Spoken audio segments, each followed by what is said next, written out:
Kongireesii Federaalaa Oromooti. Itti aanaa Kongireesii Federaalaa Oromoo Mandeellaa Oromoo jireenya isaa baroota kirmee Mandeellaa Oromoo Kongireesii Mandeellaa. Kabajamtoota jiraatota magaalaa Shaashamannee, kabajamtoota jaarsolii biyyaa, kabajamtoota abbootii gadaa, kabajamtoota abbootii amantaa, haawwanii fi abbootiin keenya, qeerroowwanii fi qarreen keenya, uummanni Arsii lixaa guutummaatti, uummanni Oromoo, uummanni Itoophiyaa baga guyyaa kanaan wajjin geenye akkam jirtu, nagaa jirtuun isiniin jedha. Guyyaa kana bakka kanatti argamuu keenyaatiif baay'ee gammannaa. Tariitii jaalleewwan koo yeroo baay'ee iddoo kanatti deddeebi'anii haasawwan uummata kanaa wajjin mari'ataniiru ta'a. Ani garuu uummata haga kana baay'atu fuulduratti magaala kana keessatti bakka kanatti argamee kanan haasawa godhuuf uummata wajjin kanan wal baru yeroo jalqabaatiif waan ta'eef fayyaa ta'aa galatoomaa waan na affeertaniif isiniin jechuun barbaada. Waa'een uummata kanaa anaaf haaraa miti. Waa'een uummata Shaashee anaaf haaraa miti.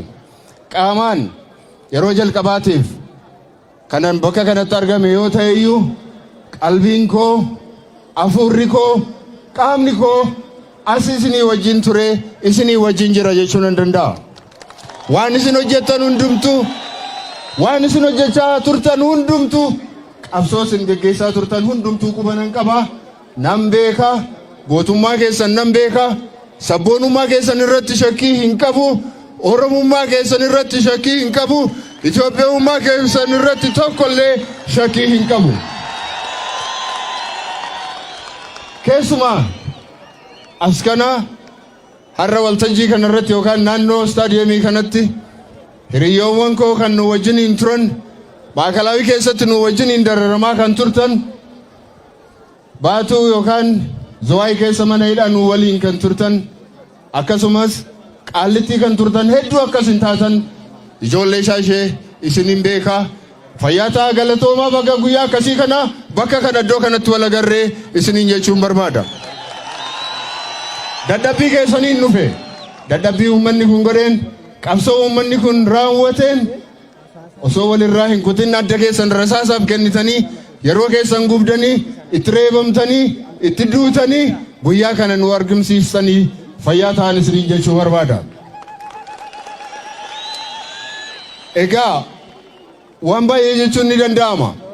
Yeroon ammaa kun maal keessa jirra yoo jenne, yeroon har'aa wanta nuyi keessa jirru dubartiin da'uudhaaf jettee miixuu isa dhuma keessumaa hawwan hin beektu, warri deessanii beektan hin beektu, warri biroonis immoo numa beekna miixuu ishee dhumaa keessa jirra. Yookaan waan haaraa dhalataa yookaan immoo sirna isa bututaa sana isa durii sana isatti deebina jechuudha. Yookaan sirna isa waggaa 50 dura ofirraa ganne qabsoodhaan ofirraa ganne isa kaleessa ijoollee keenya boolla tokkotti 50-60tti oowwaalle isa namoota meeqa ittiin of biraa kuffifne isattiin qeerroowwan keenya meeqa kolaafamanii isa haadholiin keenya baay'een isaanii itti gaddan sana yookaan isa boolla keessaatii baafnee aangoorra kaa'uudha sirna gonfoo sana yookaanis immoo mirga sabaaf sablammii kan keessatti kabajame federaalizimii dhugaa ijaaruudhaaf yeroo miixuu ishee dhumaa kana keessa jirra amma. Kanaaf maal gochuun akka jiru kan walitti himnu miti. Har'a nuti waa'ee mirga keenyaaf, waa'ee garee keenyaaf, waa'ee saba keenyaaf, waa'ee eenyummaa keenyaaf, waa'ee bilisummaa keenyaatiif bakka kanatti wal geenyee jirra. Warri biroon immoo har'a Adaamaa keessatti waan biraatiif wal ga'anii jiru. Akkamittiin mirga keenya akka cabsan, akkamittiin warri kaleessa alagaa jala ture har'a immoo alagaa gooftaa biraa jijjiirratanii akkamittiin akka nu bulchuu danda'an, akkamittiin sirna durii sana keessatti nu deebisuu akka danda'an yeroo ammaa kana mareerraa akka jiran hundumti keessan ni beektu. Kanaatiif yeroon nufu kun yeroo murteessaadha. Yeroon fuula keenya dura jiru kun yeroo murteessaadha. Beektu akka Oromootti maqaa hedduu nurra kaa'u qabsoo kana qeerrootti du'ee asiin ga'e intarhaamuu jedhanii abaaranii arrabsanii qorqalbii isaa cabsanii akka inni mataa ol qabatee hin deemne akka inni waan shakkamaa ta'etti akka waan inni yakkamaa ta'etti akka waan shiftaa ta'etti lakwaanii addunyaa biratti illee akka kanatti lakkoofsisuu barbaadu. Haa ta'u iyyuu malee uummanni as jiru kun dhuguma shororkeessaadha, dhuguma intarhaamuudha, dhuguma isa sanyii namaa duguuguudha, immoo isa sanyii namaatiif falmaa turedha. Qeerroon akka nuyi beennutti Oromoo qofaaf miti kan inni qabsaa'aa ture, kan inni bilisoomsee Oromoo qofa miti. Sabaaf sablammiiwwan hundumaatiif wabii ta'eera dhugaa isaa dubbachuudhaaf. Har'as qeerroon keenya, qarreen keenya, sabi keenya guutummaadhumatti mirga sabaaf sablammiiwwan Itoophiyaa keessa jiranii hundumaatiif wabiidha jennee yaadna. Akkasumitiiree eeka isaan wayita jedhani Oromoon yoo aangoo qabate bakka tokkotti yoo ol ba'e sabaaf sablammiidhaaf baay'ee sodaachisaadha jedhu. Haa ta'u iyyuu malee Shaashamannees haa ta'u Oromiyaas haa ta'u biyya sablammiin keessa hin jiraan yookaanis immoo kan Walaayittaan keessa hin jirre, kan Gamoon keessa hin jirre, kan Sidaamaan keessa hin jirre, kan Gedeoon keessa hin jirre, kan Guraageen keessa hin jirre, kan Silxeen keessa hin jirre Shaasheen nuu ta'uu hin dandeessi. Ta'uu hin dandeessu. Kan hunduma keenyaati. Warra afaan keenya kabajan, warra saba keenya kabajan, warra aadaa keenya kabajan, warra eenyummaa keenya kabajan hundumaa hammannee wajjin jiraachuudhaaf nu ijoolleen Oromoo qophiidha. Kun shakii kanii kuni firrillee alagaanillee mootummaanillee addunyaan kana shakkuu hin qabu. Nuyi kaleessa sammataadha. Sabaaf sablammii adda addaa wajjin adda nu baasuudhaaf yaalii isaan godhan kaleessas guddaa ture, har'as immoo jabaatee itti fufee jira.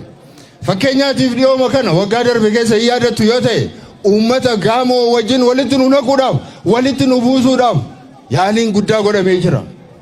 Gaamoon uummata miidhameedha akkuma keenya. Tariitu nuun waliyyuu kan miidhameedha. Walaayittaan nu wajjiniin kan miidhamaa turedha. Sidaamaan kan nu wajjiniin dhiitamaa turedha. Geedawoon kan dhiitamaa tureef kan dhiitamaa jirudha. Uummatoota kana wajjiniin sababatti wal lolluufis hin qabnu. Akeeki isaas hin jiru, kaayyoon isaas hin jiru, galmi biraanis hin jiru jechuudha. Kanaatiif ammallee obboloowwan keenya asitti argamtan, Sidaamaarraa affeeramtanii as jirtan, baga nagaadhaan nu dhuftan, baga iddoo bakka kanatti argamtanii ayyaana kana nu wajjiniin kabajuudhaaf baga dhuftanii hariiroo keessan obbolummaa keessan nutti argisiisuudhaaf sababii dhuftaniif galatoomaa isiniin jechuun barbaada. Argitaniitu yoo ta'e yeroo darbe uummanni Silxee kabajaa guddaadhaan waan Oromoof ta'e nuu ta'a, waan Oromoon filate hin filanna, saba kana afaan isaa hin kabanya, eenyummaa isaa hin kabanya, saba kana wajjiniin jiraanna, duuti keenyas jireenya keenyas saba kana wajjiniin jedhanii nu badhaasanii kennaa nuu kennanii nu wajjiniin jiraachuudhaaf waliin waadaa walii gallee jirra. Saboota biraa wajjiniin illee hariiroon nuti qabnu gara fuulduraattis akkuma kana ta'ee itti fufa jechuudha. Haa ta'uuti akkuma nama isinitti dubbadde uummatoota biroo wajjiniin olola adda addaa oofanii shakkiin akka deemuuf, sodaan akka nu gidduu galuuf, akka isaan nu namanneef, akka isaan nurratti ka'aniif gochaan har'allee adeemfamaa jiru baay'ee guddaadha. Haa ta'u iyyuu malee uummanni Oromoo akkuma kaleessa gochaa ture har'as hammatee sabaa fi sablammoota biroo wajjiniin jiraachuudhaaf murannoo qabu gara fuulduraatti illee jabeessee itti fufuu qaban jedhama. Karaa biraa waan gabaabaan dubbadhee xumuruu barbaadu. Uummata keenyaa har'a akkuma isin argitan bifa kanaan asitti wal agarree waliin dubbachaa jirra. Garuu yoo xiqqaate godina 8 yookaan godina 9 keessatti Oromiyaa godina 20 qabdu keessaati godina 8 yookaan godinni 9 akka kanatti wal gahanii waliin haasa'uu miti. 3 ta'anii 4 ta'anii wal faana deemuun walii wajjiniin haasa'uun dadhabamee jira. Wallagga irratti duulli labsamee jira. Obbolaan keessan akkuma kaleessa isa akka sirna wayyaanee akkuma sirna dargii sanaan olitti har'allee guyyaa guyyaatti ajjeefamaa jiru. Mana isaanii keessatti du'aa jiru. Qotee bulaan biyya isaa keessatti qotatee jiraachuuf dadhabeera. har'a daldaltoonni biyya sana jiran guutummaadhumatti akka iyyooman barnoonni naannoo sanaatti akka dhaabbatu tajaajilli mootummaa guutummaatti akka dhaabbatu akka iyyooman bakka isaanii irraa buqqa'anii gara naannolee gara biraatti akka isaan godaanan taasifamaa jiru. Kanaaf Gujii keessattis kan raawwataa jiru kanumadha. Amma immoo Lubaaboor keessattis babal'ateera. Shawaa lixaa keessattis babal'ateera. Shawaa kaabaa keessatti illee babal'ataa jira. Wanti kun bora asiin ga'u jechuudhaaf tokkollee ragaa hin qabnu. Bora asiin dhufu jechuun akkuma sangoota warra sadii sanii tokko adii tokko gurraacha tokko diimaa jedhanii akkamittiin adda baasanii akka nyaatan sheekoo Oromoo keessaatiin ni beekna. Akkatti waraabessi nyaate jechuudha. Akkatti warra bineensi nyaate. Har'a Wallaggaa nyaachaa jira. Har'a Gujii nyaachaa jira. Bor immoo iddoo kan akka inni nyaatu kun beekamaadha. Kanaaf walii birmachuun walii dubbachuun haga command postiin iddoo sana ka'utti qabsoon keenya itti fufuunsa dirqama ta'a jechuudha. Kanaatiif tokkummaa Oromoo waan ittiin diigan keessaati tokko Oromoo isa tokko ofitti qabanii isa biraa immoo ofirraatii qabanii qofa qofaatti tokko tokkoon rukutanii tokko tokkoon ajjeesanii tokko tokkoon dokumentari fiilmii irratti hojjetanii tokko tokkoon olola irratti geggeessanii tokko tokkoon kana sana jedhanii maqaa kennanii fi tokko tokkoon afaan kaawwachaa deemuudha ajjeesaa deemuudha. Kanaatiif utuu kana hin ta'in akkuma kaleessa jijjiirama kana fiduudhaan wal bira dhaabbannee boolluma tokkotti akkuma awwaalamne akkuma sana har'allee wal bira dhaabbachuun kanumadha. Filannoo fuula keenya dura jiruutiif uummata kana addaan baasanii filannoodhaaf dhiyeessuudhaaf karooratu jira. Gar tokkoon akka uummanni hin filanne bakka tasuma dhibbatti iddoo itti abdii kutatan irraa hokkarri yookaan jeequmsi akka hin raawwanne godhanii akka inni itti fufu godhanii filannoon bakka sanatti akka hin geggeeffamne gochuudha. Bakka filannoon geggeeffamuu danda'uttis hin filatamu jennee hin yaadnu garuu kun tarsiimoo isaaniiti. Kanaaf waan gochuun nurra jiru amma guutummaatti Oromiyaa keessatti filannoon geggeeffamuu danda'utti eenyu keenyallee filannoodhaaf qophaa'aa ta'uu hin dandeenyu. Oromoon tokkodha yoomillee Oromoon gar tokko filate gar tokko hin filatin ta'uu hafuu hin danda'u. Wal bira dhaabbanna waliin duuna waliin jiraanna gar tokko bilisoomee gar tokko gabrummaa keessa taa'uu hin danda'u. Kanaaf obboloota keessan bira dhaabbadhaa. Wanna amma deemaa jiru kana yookaan sirna durii deebifnee ofitti dagaagsina yookaan federaalizimii dhugaa ijaarra yookaan immoo sirna gonfoo sana deebinee fudhanna jechuudha. Kana keessaati filannoon isaa maal akka inni ta'e ani isinitti himuu hin danda'u. Waan gabaabaa tokko har'a lammummaallee kan nuu kennan isaan ta'aa jiru. Miseensota keenya namoota keenya tokko warra biroon gaafatan garuu lammummaan kee eessa eenyu ati Itoophiyaa miti ittiin jedhu. Ati Itoophiyaa miti ittiin jedhu. Miseensota biroo gaafatanii hin beekan warrumti gaafatan iyyuu baay'een isaanii lammummaa Itoophiyaa hin qabani garuu abaluu lammii Itoophiyaa sababii hin taane filannootti dhiyaachuu hin danda'u jedhanii falmii nutti kaasaa jiru jechuudha. Lammummaa kan nuu kennu eenyuyyuu miti nama harka keenya irratti dhalate nama afaan keenya dubbatu nama nuuf falmaa ture nama nu wajjiniin ture lammummaa isaa eenyullee shakkuu hin danda'u eenyullee kennuu fi irraa fudhachuu hin danda'u lammii keenyadha. Amma kun dhugoomutti lammata nus gar tokkoon abaluu ka barbaadan filannootti dhiyeessanii ka barbaadan immoo filannootiin ala gochuu danda'u yoo ta'e sababa filannuuf hin qabnu sababii gara filannootti deemnuufis hin qabnu jechuudha. Kana ammallee beekuun barbaachisaadha. Nuyi lammii keenya hin beekna nama nuyi lammii keenya inni dhiyeeffanne lammii keenya ta'uu isaa fudhachuun dirqama jechuudha. Kana ta'uu baannaan tokko keenya irra deemanii lammummaa keenya nama nuu mirkaneessu nuyi eenyuun illee hin gaafannu. Abashaan eenyummaa keenya nuu mirkaneessu lammummaa keenya nuu mirkaneessuudhaaf mirga isaanii namni kenna hin jiru jechuudha. Egaa ani kana caalaa dubbachuu hin barbaadu. Filannoon nufu kuni fuula keenya dura jiru kuni waa hedduu baatee as deemaa jira. Irratti qophaa'a. Waraqaa eenyummaa keessan fudhadhaa. Sabboonummaa keessan eeggadhaa. Eenyummaa keessan eeggadhaa. Fayyaa ta'aa galatoomaa ulfaadhaa isiniin jechuun barbaada kanumaa irraa wal. ሌላ ደግሞ ከሲዳማ የመጡት ወገኖቻችን አሉ። እዚህ ጋር አንድ ሰው እንፈልጋለን ከሲዳማ ወገኖች። ከሲዳማ የመጣ የኛ ተባባሪና የኛ ወገን ካሳ አዲሱ ቱሌ ወደ መድረክ ይመጣል። የዛሬን ቀን አስመልክቶ እንኳን አደረሳችሁ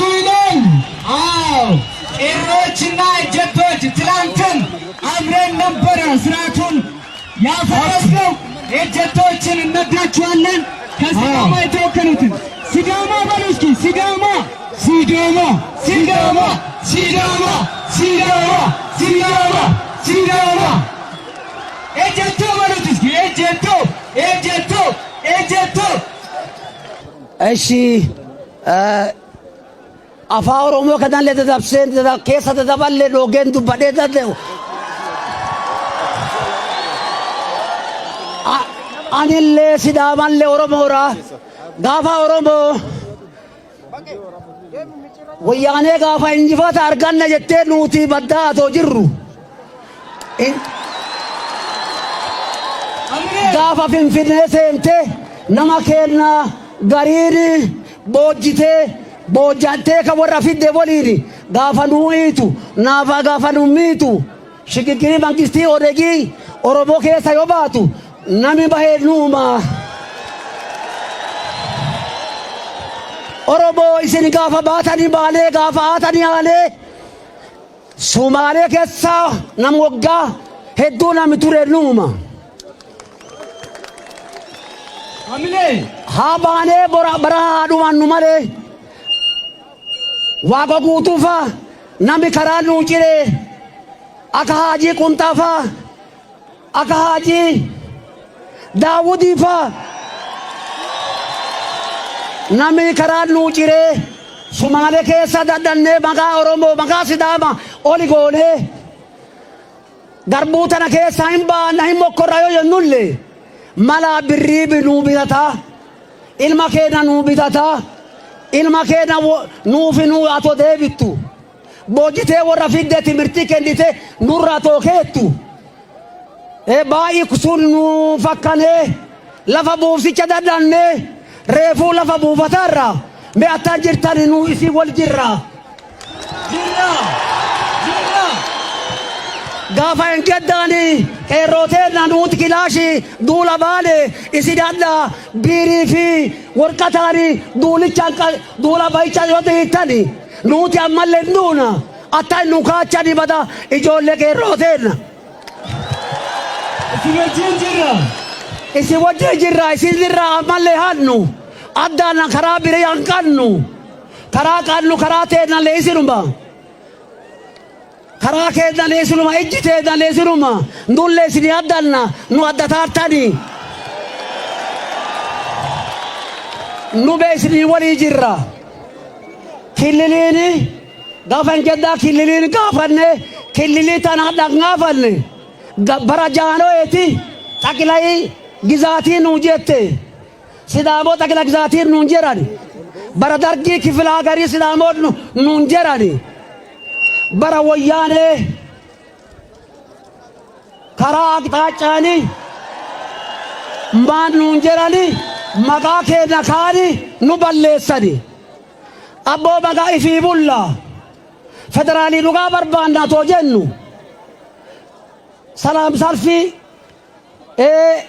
mallattoo keenya qabannee daraara qabannee looqee baane achi nuun fixani jibee bebineessi nu nyaateera reeffa keenya hagadhaatu nami atoo abaaliin lafaafe warra gadabi jedhanii arsii qaddee dhumte lafaa banandee manallee lafeelleen galfanne amma attami galfataarra laati ammallee bejarri nuun buune ka nyaateen nuun deebi'ee nyaataara amma birriini namin beeku nuuma jetti ammallee mala nuu xawaata goraarani ammallee nami gaafa hin geddaani nami kooricha hin jiru ammallee buune bee yoo kanaafaa sidaamallee xiqqoo isin keessaa dara maafi maayiraati yeemmoo yitiniro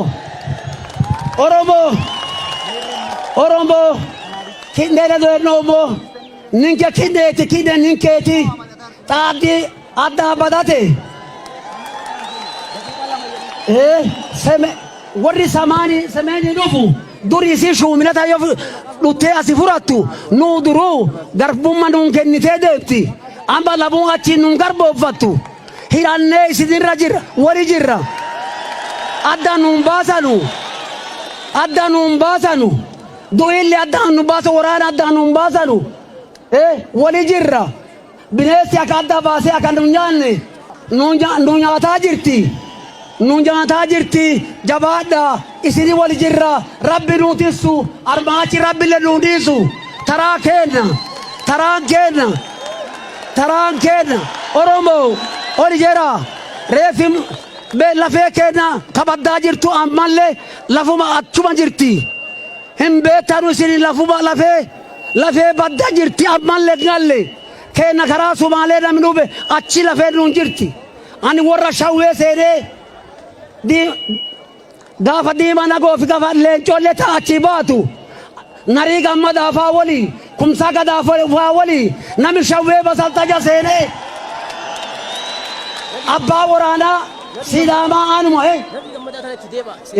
narii gammadaa gaafa waraanaa shawwee basaltanya nu galchanii achi nu gaafa nu marsanii warri angeetuu hin beeka warri dalloo mannaa hin beeka ankaasa addisoo naan jedhan waraana Sidaamaa alaafi akka ta'e namni nan beeka warri achiini ammallee ani hin duune ijoollee jalaa guddinneerra ammallee ka guddateellee isin hin beeku ka jalaa guddatullee isin hin guddatu nu walii jirra isinillee nu gargaara isini gargaarra adda lafaan qabnu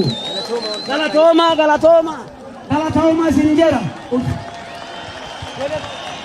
Nayyeega hedduu galatoomaa jennaani naannoo Sidaamaa irraa obboleessi kennaa Kaasaa Addisuu Tulee አቶ ካሳ አዲሱ Sidaamaa ወገኖቻችን የመጡ ናቸው። በጣም እናመሰግናለን፣ እንወዳቸዋለን፣ እንላለን። ቄሮና ኦሮሞች እሺ አመሲ ናሎ አላባ ኢራ አሲት ዱወላ ሀጂ አህመድ Haji Muhammad nuwaji jira ana nuwu waga gamadani siri jara afalla maqafa. Assalamu alaikum warahmatullahi wabarakatuh. Anya alabanan alaba ወረዳ alabanan alaba ኮች ልጆች ነን ኮች ልጆች ነን አላባና ኦሮሞ አንድ ላይ መሆኑ ከዚህ በፊት ይታወቃል። አንድ ብሔር ነን፣ አንድ ቤተሰብ ነን። አንድ ላይ መኖራችን ከዚህ በፊትም የተረጋገጠ መሆኑ ይታወቃል። በዚህ የተነሳ ከእንግዲህም ቢሆን በሚመጣው ነገር በሁሉም ነገር ተሳታፊ መሆናችን በዚሁ ማረጋገጥ ይወዳል። ስለዚህ አላባና ኦሮሞ ድንበር ላይ ድንበሩ በመሆኑ ባሻገር ከዚህ በፊትም የተለያዩ ብሔር እንትኖች ላይ ተሳትፎ እስከ እንትን ድረስ ኢሬቻ በዓል ድረስ ተካፍለን በባርኔጣችን በሚታወቀው ሁኔታ ተነጋግረን ሐሳባችንም አንድ መሆናችን አረጋግጠናል። አሁንም ቢሆን ከእንግዲህም እንደ አስፈለህ የኩሽ ልጆች በመሆናችን በቃ ከዛም በተጨማሪ አሁንም ቢሆን ተደጋጋሚ አንድ ላይ መሆናችን እናረጋግጣለን። አንድ ነን፣ አላባ ነን፣ ኩሽ ልጆች ነን፣ አንድ ቤተሰብ ነን ማለት ይቻላል። ይሁንም ለዚህም ደግሞ ስለበቃ ለዚህ ግብዣም ስለተጋበዝን በጣም ኦሮሚያ ባለስልጣንም ሆነ ኦሮሚያዎችን በአጠቃላይ ሁሉንም ገዳ ሴራ በጣም አመሰግናለሁ። በአላብኛም ሀላብሳኒ ኩድሮጋን ካንዴም አሁን ሰላም ጆሃር መሐመድን ሰላም አለይኩም ብዬ አሳባይ እንከንሳን አላብኝን Halaabain kombeecha dimbari akaban aljelaka alabi dimbarani shako yeyeno akabani yomi Oromia oson metu balabinen metuba yomi taus now damo kanni ketron yone tatatbuti yone hechati metuan bellan kan meron kan ko hiru chagan atan kanni ketroni kosinya yone serin badinne bailin metuba in kamoda tesu ko nya tatatbunne metuan yi asab etankinne itiye kan no yo ጨርሻለሁ።